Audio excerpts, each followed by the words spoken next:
Il est 20h. Lieu, Palais polyvalent des sports de Yaoundé. Le plus grand rendez-vous d'Afrique centrale, écran noir, célèbre ses 25 ans. 25 années au service du cinéma, 25 années qui marquent la fierté du Cameroun. Flashback, 61 ans plus tôt. Le cinéma désigne l'art de réaliser un film ainsi que l'ensemble des techniques utilisées.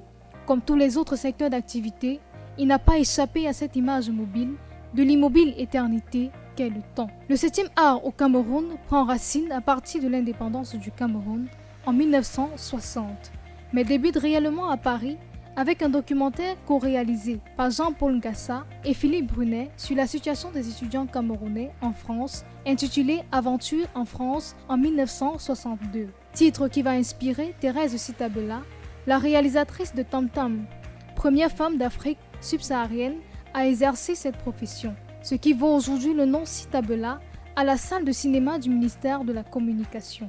À cette époque-là, les jalons de la barre étaient fixés. L'on se tenait sur l'axe des X. Le Cameroun disposait de 32 salles de cinéma sur l'ensemble du territoire. Le gouvernement fait alors un effort notoire de structuration de la filière et crée le FODIC, Fonds de développement de l'industrie cinématographique, qui soutient la production cinématographique nationale. C'est ce qui permettra aux hommes tels que Afonso Beni, avec Fureur au point en 1971, Jean-Pierre Dikongé Pipa avec Munamoto en 1975, Daniel Kamwa avec Boubou Cravate en 1972 et Pousse Pousse en 1975, Jean-Pierre Bokolo avec Karti Mozart en 1992 et Bassé Bakobio avec Sangomalo ou Le Maître du Canton en 1991 de prendre le relais. Nous avons commencé depuis Sangomalo, le premier film de M. Bassek. Nous étions là, moi j'étais là tout en petit quand même. Les débrouillards, l'orphelin, j'étais les premiers téléfilms là. On le faisait bien. La barre commence à croître considérablement dès le contact avec le point d'intersection. Les prix s'en suivent. L'année de gloire du cinéma au Cameroun débute avec Pousse Pousse, produit et réalisé par Daniel Kamwa, dont le scénario a reçu le grand prix de l'Agence de coopération culturelle et technique et fait plus d'1 million d'entrées en Afrique francophone. Munamoto de Jean-Pierre Dikongé Pipa obtient les Talons d'or de Yenenga au FESPACO 1976. Le film Complot d'Aristote de Jean-Pierre Bokolo remporte le prix du meilleur son au FESPACO 1997. Les Saignantes du même auteur remportent les Talons d'argent en 2005. La courbe avait alors atteint un pic. Entre-temps, les péripéties ne semblent pas paisibles avec la création de la FEPACI, Fédération panafricaine des cinéastes, qui dénonce la non-distribution des œuvres cinématographiques des Camerounais à cause de l'acceptation difficile de celle-ci par les distributeurs et exploitants, de même que la dépendance vis-à-vis de la coopération française avec le FODIC qui se désengage peu à peu, ainsi que l'État du Cameroun. La CTV, aujourd'hui CRTV, née en 1985, et fait l'objet de plus d'attention. Le matériel du FODIC, initialement dédié aux productions cinématographiques, est pris par la télévision. La première faille se fait alors ressentir. C'est en raison de ceci que va naître le festival Écran Noir, une initiative de Bassek Bakobio dans le but de promouvoir et valoriser les cinémas d'Afrique et du monde en 1997. À partir de 2000, le numérique s'impose, la télévision aussi. L'on assiste à une recrudescence des productions cinématographiques et par ricochet des petites structures de distribution. Les moyens techniques sont mis en jeu. Une nouvelle génération de cinéastes émerge avec Joséphine Danou, dont le film Paris à tout prix a enregistré 70 000 entrées en 2008, tout comme Djimeli Lepa Servet avec le documentaire My African Dream. Face à l'agonie du cinéma au Cameroun, Hollywood voit le jour au Cameroun en 2008. Il s'agit de l'industrie du cinéma en anglais, spécialisée dans la home video ou vidéo domestique. Ces productions sont calquées sur les productions nigérianes et réalisent de grands records de vente, contrairement à celles des productions francophones. Peu à peu, les salles de spectacle, à l'instar du cinéma Abia, du Capitole à Yaoundé, le Vouri à Douala, pour ne citer que celles-là, cessent leur activité en 2009. Je suis entré au cinéma en tant qu'étudiant en 2007. Ça correspondait un peu avec la fermeture des dernières salles de cinéma au Cameroun. Et je commence à faire la pratique. Comment dire, en 2016, je fais mon premier film, Le Rabi. Et au fur et à mesure, j'ai progressé jusqu'à aujourd'hui, je fais mon deuxième long métrage qui s'appelle La Cour. Alors, qu'est-ce qui a changé? Qu'est-ce qui a évolué? En 2016, les salles se retrouvent, ou du moins les espaces de projection deviennent un peu plus nombreux. Il y a des terrasses, il y a des salles de projection qui ne sont pas forcément des salles professionnelles, mais qui participent au renouvellement du public camerounais avec le cinéma en général.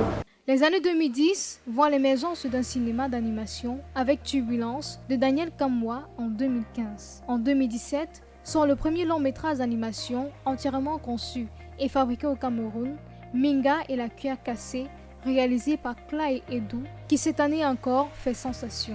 De l'autre côté, il y a les web-séries, celles qui ouvrent en effet la voie aux autres. Elle est Pacnieux en 2015 de Marcel Coueteux et Muriel Blanche. Elle s'offre en véritable aubaine et l'on peut aujourd'hui avoir plus d'une cinquantaine de web-séries qui parviennent à franchir le million de vues sur YouTube. La multiplication des maisons de production et de plateformes de VOD s'ensuit. Parmi elles, Vori TV, Sinaf TV, Numia TV, Wave VOD, Divine Hills TV. Sur téléphone, tablette et ordinateur, des films locaux sont vus en exclusivité ou après leur avant-première en salle. Ils offrent aux producteurs et réalisateurs camerounais une accessibilité plus facile de leur contenu vidéo. Chaque évolution a ses tares et ses avantages. Dans le sens que nous sommes passés de l'analogique au numérique et que le numérique aujourd'hui puisse être accessible à tous et à toutes et que ce numérique aussi en même temps soit aussi un frein au développement de ce cinéma-là, à l'éclosion de ce cinéma-là.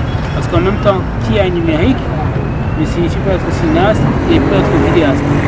Il faut maintenant aussi partir de ce concept-là du numérique et se dire qu'est-ce que cela a apporté dans l'évolution du cinéma camerounais.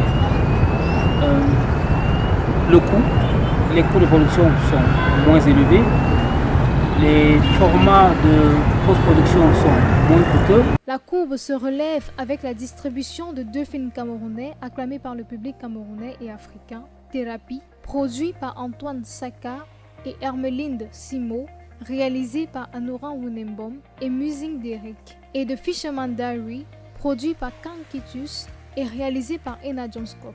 Le 26 mars 2021, Thérapie fait son entrée sur la plateforme, devenant ainsi le tout premier contenu Made in Cameroon à débarquer sur Netflix. Le mois suivant, le 4 avril 2021, The Fisherman Diary rejoint le catalogue Netflix avec la particularité d'être directement worldwide. La courbe se présente ainsi au final. L'évolution se fait donc remarquer sur le plan technique, artistique et l'inclusion des nouvelles technologies dans les techniques de distribution. Quand nous on jouait pour la passion, les mécènes ne nous faisaient pas confiance. Aujourd'hui, les mécènes s'intéressent beaucoup plus à la chose culturelle, à la chose cinématographique. Donc il y a eu beaucoup d'évolutions entre-temps, énormément d'évolutions. When you look at the cinema today in Cameroon, it is very advanced. There's a lot of skill that has gone into it, technical ability by our technicians behind the camera, the directors. They have improved in their quality of storytelling. They have improved in the knowledge of filmmaking, and that is just to say the filmmaking today in Cameroon is very different from what we used to have 10, 15 years ago. We could do what we call premieres, local premieres, where we organize a viewing party, we invite friends and families who will come to support. And if you are very lucky, maybe CRTV could pick up your movie. If you are very lucky, maybe the Africa Magic will pick up your movie. But that was all then. That was really, really all then. But today, the film market, though a lot still has to be done, but today it is a lot better compared to then. Because now, if you do a good movie, you are sure that a lot of airlines will pick it up. We have a steady distributor who is interested in all the Cameroonian movies that are made. Sans oublier l'aspect le plus important, communément appelé gombo, et la starisation des acteurs. C'était naturel. Aujourd'hui, il y a ça qui se mélange. Mais qu'à cela ne tient, comme il y a quand même un peu d'argent pour désintéresser les artistes, bon, ça fait que dans le milieu, tu trouves quand même quelques bons produits tournés. Parce qu'en tournant, tu sais que et il y a le perdien.